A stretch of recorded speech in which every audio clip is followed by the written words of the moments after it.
Welcome, friends, to another edition of Economic Update, a weekly program devoted to the economic dimensions of our lives, jobs, debts, incomes, our own and our children's.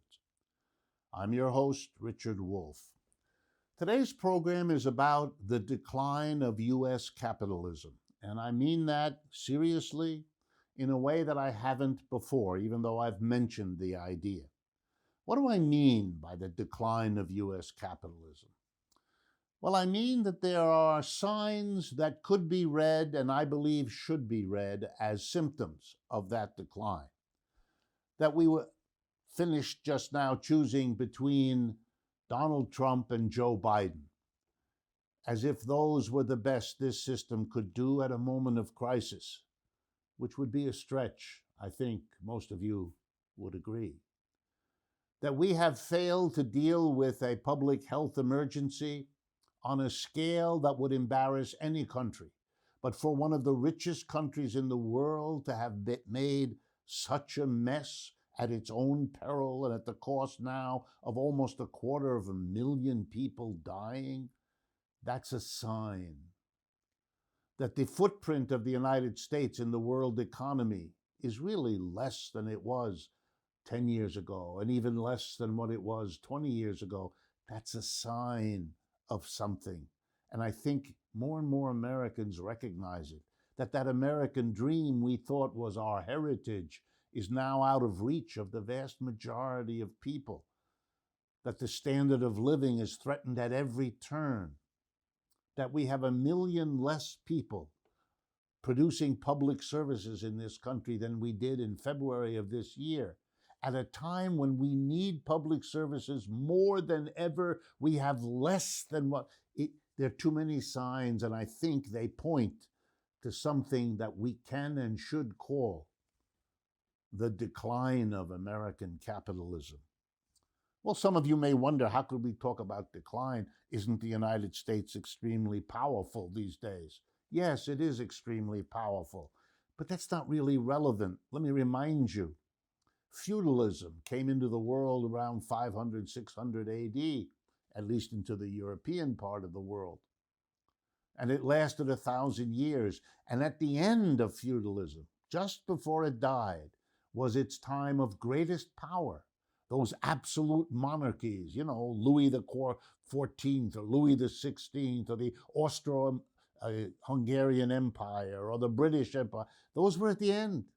Those were the coming to fruition of a feudalism just before it died. So seeing a powerful America on one hand doesn't really refute anything about a notion of decline.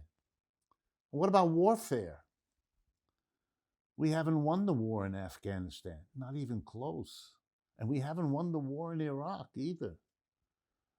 And that means something. Those are two of the poorest countries on the face of the earth.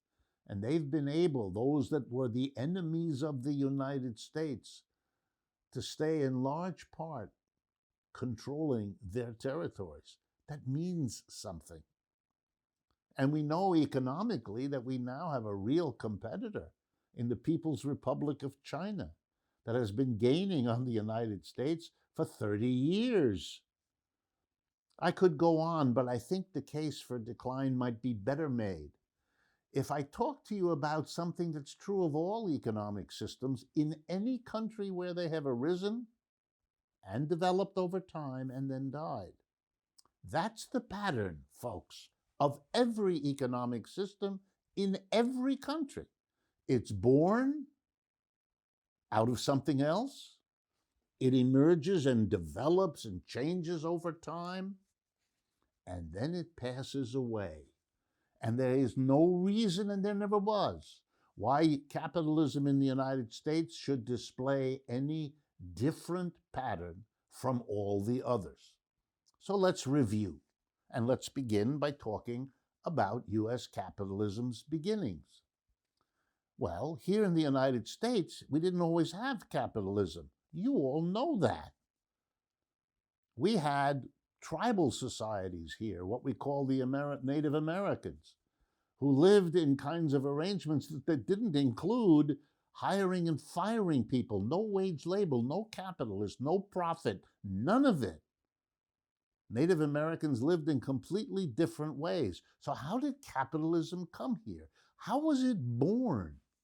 Well, basically it was brought here by Europeans who imposed it, who planted it here. And when it began, it was poor and backward and small and weak. It was part of the colonial time when a big, powerful country, Britain, established colonies here. And within those colonies, both before and after our independence, small capitalists emerged. Capitalism emerged, out of what? Mostly out of self-employed people who didn't hire anyone, who were little peasants and little crafts folks in New England and the other parts of the eastern coast where it all began. And that's where capitalism was born. And like most newborns, it was weak and wobbly, and it needed a lot of help. And a lot of that help was provided, as always, by the government. The British government when we were a colony, the American government when we were independent. And first and foremost, it was the government that snatched the land away from those other people who organized themselves in a pre-capitalist, non-capitalist way. Those people were either pushed away or destroyed. The land was taken, and a different economic system from what they had was implanted. That's how capitalism grew. And ironically, because it killed so many of the Native Americans, the capitalism that was born in the United States immediately had a terrible problem: labor shortage. You can't have capitalism with an employer and an employee if you don't have an employee.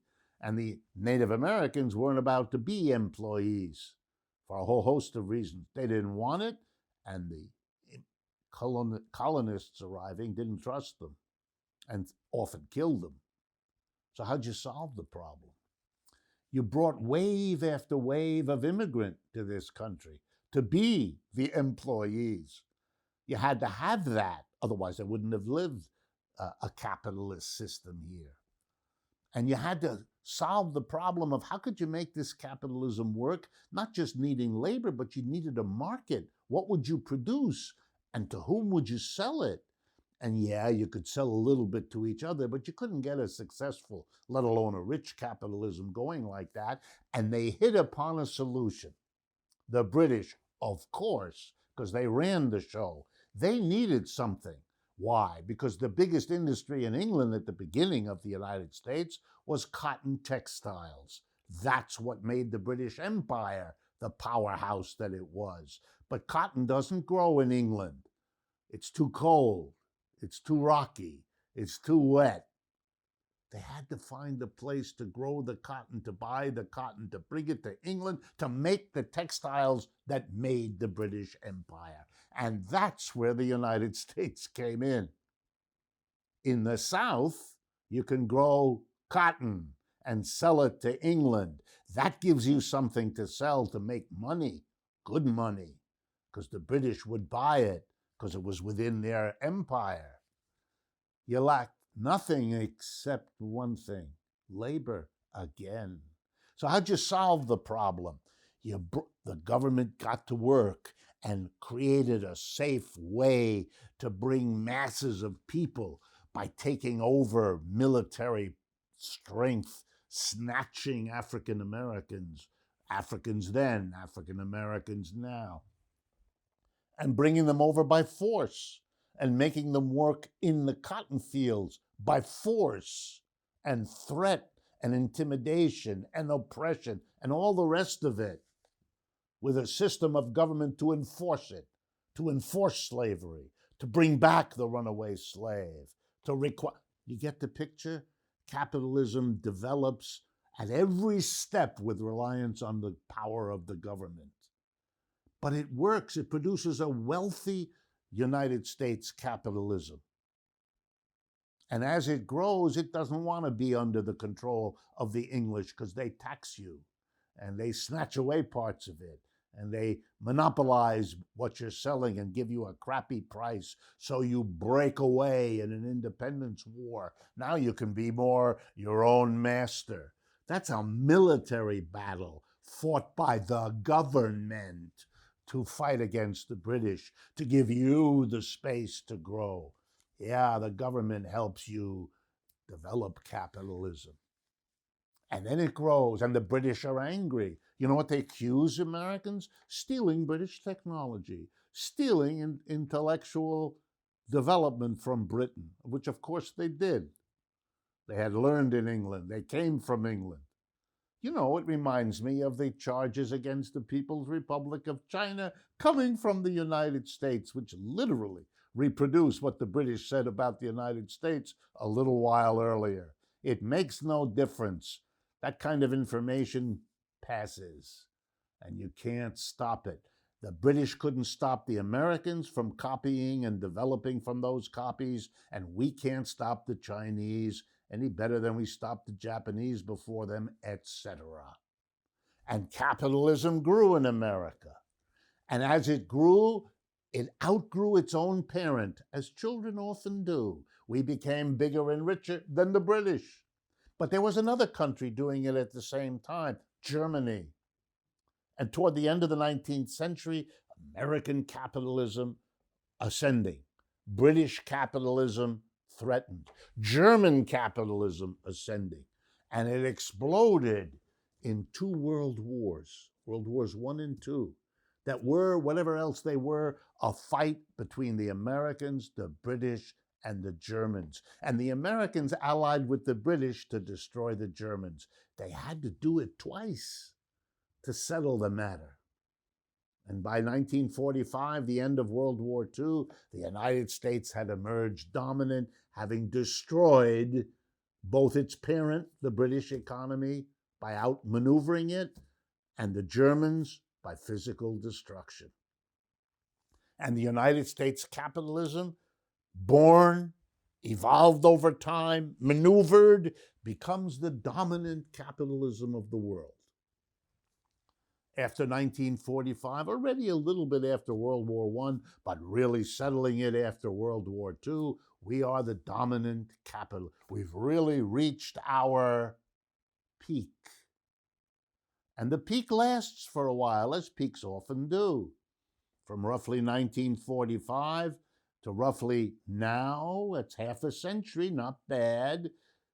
Kind of like the peak of the feudal absolute monarchies in France, England, and so on. And now I would argue it's coming to an end. Decline is setting in. And that's not a cause for alarm, and it's not a cause for weeping, and it's not a cause for thinking of disaster. All of those are possible.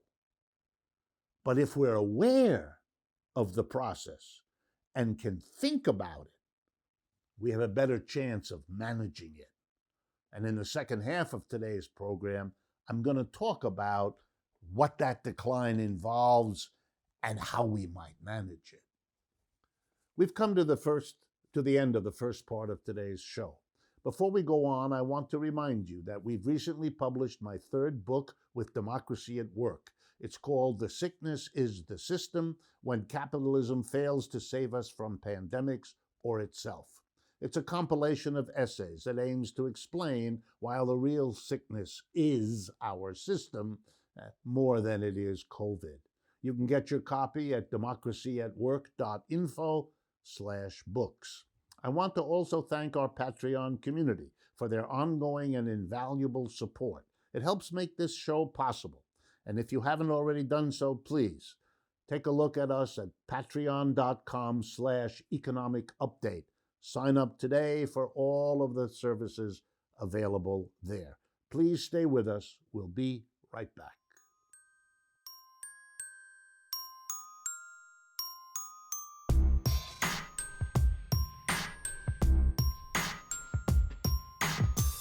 Welcome back, friends, to the second half of today's economic update. We're talking about the decline of US capitalism.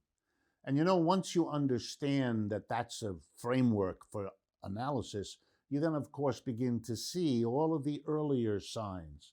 So I want to take us back to that period after World Wars I, and particularly after World War II, when the United States emerged as the top and most successful capitalist economy.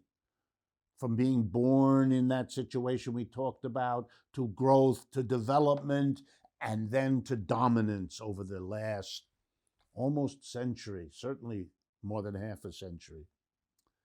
It is understandable that already early signs might have been missed, but they've now accumulated and they can't be missed anymore. And I want to talk a little bit about them so you get a sense of a process that we're caught up in and why we're experiencing the symptoms of a decline that needs to be understood as that. Well, after World War II, we were king of the hill. We had destroyed, or the war had destroyed, all conceivable competitors. Britain, Germany, Japan, Russia, they were all decimated by the war. We emerged almost unscathed. Excepting Pearl Harbor, no bombs fell in this country and did the damage that they did in all those other countries. But you know, defeated countries, broken countries, destroyed economies, they all rebuild. And by the 1970s, the defeated countries, particularly Germany and Japan, had indeed rebuilt and become capitalist powerhouses. In China, where a successful communist revolution in 1949 had the Soviet Union to look at, they made a decision not to go in certain directions that hadn't worked for the Soviets, to avoid their mistakes. And one of the big decisions the Chinese made was to become the powerhouse producer for the world economy, something the Russians didn't decide to do and probably couldn't have done given the politics. But the Chinese could, and the Chinese did, and they became the powerhouse relative to the United States that Russia never managed. You also had globalization, the great success of American capitalists leaving this country, finding cheaper workers and faster growing markets outside the United States. And that in turn meant that the capitalists lost interest in the United States. Why give money to a university in Kansas where you're not going to be hiring very many engineers when you can give scholarships in India or China or elsewhere, ending up with engineers trained pretty much the same way, but affordable for a fraction of the salary you'd have to pay an American. It begins the undermining. And of course, if businesses are focused elsewhere, then they pay taxes there, not here. And that means local governments and state governments don't get the kind of revenue from their capitalists that might have allowed them to continue to be supportive in the way they had once been. You begin to see it. Public education fades. Why? Again, why spend money to build public education here to produce expensive workers when capitalists can fund public education over there for much cheaper educated workforces? And you begin to see the erosion of the public sphere.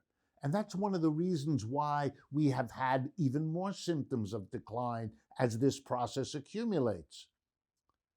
No matter how much you blame Mr. Trump, it isn't all him that made us fail to be prepared for a virus, to be able to contain a virus. Likewise, we know that capitalism has a business cycle downturn every 4 to 7 years. We knew, therefore, that we were due for one, since the last one was in 2008 and 9. What did we do to prepare for it? Nothing. What did we do to contain it? Nothing. And then our worst nightmare, economic crash together with a public health disaster. And both of them could have been and should have been prepared for and managed, but they weren't. It's not because Americans aren't smart. It's not because Americans have forgotten their history, but their empire, their resources, their means of coping are being undermined. So too the failed wars in Afghanistan and Iraq.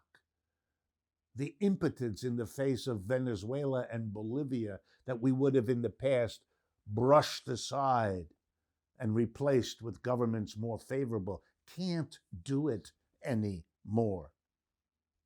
It's a problem. It's a serious decline. The share of world trade that is accounted for by the United States shrinks all the time. The US dollar, which was once the global currency, is increasingly contested. The Chinese are moving in, the Russians and the Chinese together. The Middle Eastern oil producers want to escape from having to make all their deals in the role of the dollar internationally, so closely allied with that of the United States, is in trouble. Oh, it's not gone yet. We're not talking about collapse, but we are talking about decline. And now the mass of the American people are beginning to feel it and sense it too. The notion that the United States was a place where every generation lives better than the one before, that notion is dead. Many, many Americans feel bitter and angry. It's a major part of Donald Trump's support was coming from the people who feel betrayed. They experience the decline I'm talking about as a betrayal. Somebody has got to be to blame. Could it be immigrants? Could it be liberals? Could it be black and brown people? The scapegoat opportunity is always there, and there's always a sleazoid politician who'll climb aboard the scapegoat train and ride it as far as he can. Trump is only the latest. But there's a lesson there to learn. There is something real going on, making people upset and angry and bitter and sometimes cruel and nasty. What is this? And you know, we have parallels. One parallel I'm going to give you is Germany. Too much happened to the German working class in too short a time, and it went crazy. Let me remind you. Germany was the ascending power at the end of the 19th century, like the United States, the powerful, rich capitalist newcomer displacing the old, previously dominant British capitalist empire.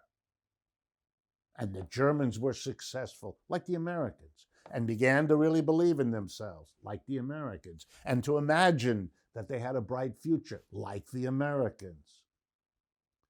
And then the United States and Britain allied and destroyed the German hope. In 1914, the Germans went to war thinking they'd win. In 1918, they had been defeated. They were destroyed. But that was only step one. In 1922 and 23, Germany experienced an inflation of the sort that the Germans had never seen before. In a matter of a few months, the exchange rate between German marks, that was their currency at the time, and the US dollar went from 6 marks to $1 to 10 billion German marks to the dollar. That's right.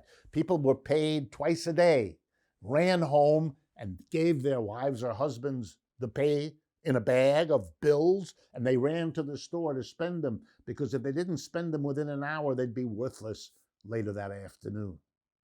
That's how fast prices were rising. That's an inflation.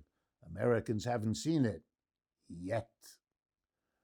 And then, as if to wax, a defeat in World War I and a catastrophic inflation. And by the way, what really did the Germans in was that inflation. Germans are very frugal to this day. They save a lot of money. They don't use credit cards. They don't go into debt like Americans. They never did. They save money. They've been saving for decades. But they were saving in marks. And in a few months, in 1922-23, those marks became worthless. And all the savings accumulated by all the German families were worthless. They lost the war. They lost their future. They lost their savings. And in 1929, a few years later, the Great Depression hit and they lost their jobs. It was too much. In 10 years, everything was destroyed. And you know what happened to them? They decided that their savior would be this short little man with a funny dark mustache who claimed that the great people of the world were blue-eyed and blonde, even though he was neither. And they followed Adolf Hitler into a total and complete disaster. But they were desperate, and they were really suffering. And it isn't so hard to understand. Economic decline, especially when you're not prepared for it, is a social trauma. And we're living through it now. That's why there was a Trump. Here's the way it can go. When the decline sets in, and you have to begin to face what that means, one reaction is denial. We are living in a country that is mostly about denial. Trump denies in one way, but Biden denies in another. One is going to make America great again, which is half an admission if you think about it. We have to go back because we're sliding. Biden says, oh, no, build back better. Well, there's the admission again, buried in the words. Yeah, something's wrong. Well, we lurch to the right, like the Germans did. We haven't paid the price the Germans did yet. And this latest election suggests maybe the majority of Americans are basically beginning to understand and are deciding not to go to the far right. They're going to try running down the middle. You know, Biden, the Democrats, neoliberalism, globalization, back to normal, 100 ways of saying it.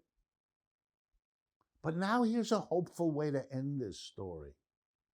If the lurching to the right, which we just had 4 years of, didn't solve the problem, and let me underscore, it didn't solve the problem. Our economy is in worse shape than when Mr. Trump started.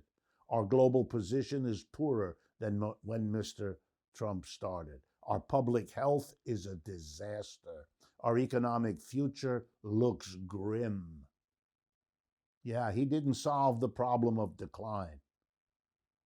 And I'm here to tell you that there's nothing in Mr. Biden's program that offers any solution either.